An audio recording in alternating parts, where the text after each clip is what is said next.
দক্ষিণাঞ্চলের অন্যতম বিদ্যাপীঠ সরকারি সারদা সুন্দরী মহিলা কলেজের অধ্যক্ষের উপর হামলার ঘটনা ঘটেছে। বুধবার সন্ধ্যায় এই হামলার ঘটনা ঘটে। অধ্যক্ষ মঞ্জুরুল ইসলাম সন্ধ্যা 7:30টার দিকে কলেজ থেকে বের হয়ে সামনের রাস্তায় পৌঁছলে মোটর সাইকেলে আসা কয়েক দুর্বৃত্ত লোহার রড দিয়ে তার মাথায় আঘাত করে পালিয়ে যায়। হামলায় মঞ্জুরুল ইসলাম গুরুতর আহত হন। এ সময় তাকে স্থানীয়রা উদ্ধার করে ফরিদপুর মেডিকেল কলেজ হাসপাতালে নিয়ে যায়। বর্তমানে তিনি হাসপাতালে ভর্তি রয়েছেন।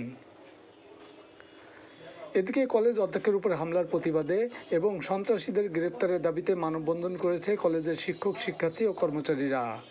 বৃহস্পতিবার বেলা 10টার দিকে কলেজের সামনে মানববন্ধন কর্মসূচি পালন করা হয়। মানববন্ধন থেকে শিক্ষার্থী ও শিক্ষকেরা অধ্যক্ষের উপর হামলাকারীদের দ্রুত গ্রেপ্তার ও বিচারের দাবি করেন। এ সময় বক্তব্য রাখেন কলেজ শিক্ষার্থী লায়লা আফরিন, সাদিয়া সুলতানা, কলেজের ভারপ্রাপ্ত অধ্যক্ষ প্রফেসর খালিদুজ্জামান মিঠু, শিক্ষক সমিতির যুগ্ম সম্পাদক শেখ জামাল প্রমুখ।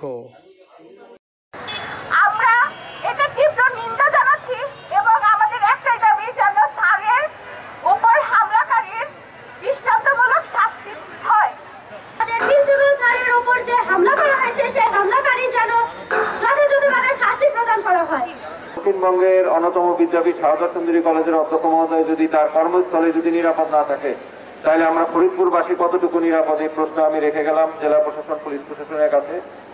আমার একটাই দাবি যে অতি দ্রুত এই সন্ত্রাসীদের চিহ্নিত করে তাদের দৃষ্টান্তমূলক শাস্তির ব্যবস্থা করা।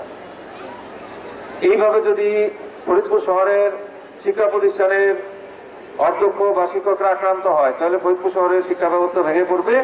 এখানে শিক্ষকরা নিরাপদ না যদি নিজেদের মনে না করে, তাহলে তারা কর্মে কোনো মনোযোগ দিতে পারবে না। আমাদের পুলিশ প্রশাসন এবং প্রশাসনের সাথে আমাদের যেটা একান্ত দাবি, সেটা হচ্ছে দ্রুত যাতে সেই অতর্কিত হামলাকারীদের বিচার দাবি করছি আমরা, এবং সেটা অবশ্যই 24 ঘন্টার মধ্যে, এবং সেটা যেন দৃষ্টান্তমূলক শাস্তি হয়, যাতে দেখে যে না কেউ সাহস না পায় এরকম কাজ করতে। আমি বলবো এটা হত্যার চেষ্টা। আজকে আমাদের অধ্যক্ষ স্যার এই অবস্থা, আমরা সহকর্মীরা খুবই আতঙ্কিত। এই আতঙ্কিত পরিবেশে আমাদের পক্ষে কাজ করা খুব দুরূহ, এবং আমাদের মেয়েরা বলছে যেখানে আমাদের স্যাররা নিরাপদ না, আমরা নিরাপদ না। আমাদের কলেজে শিক্ষকরা মিটিং এ বসবো, 11টায় মিটিং এ বসে আমরা 12টার সময় রাজেন্দ্র কলেজে সমস্ত শিক্ষক সমাজ কর্তৃক মানববন্ধনে অংশগ্রহণ করব। তাদের মানববন্ধনে আমরা রাজেন্দ্র কলেজে চলে যাব সকল শিক্ষক।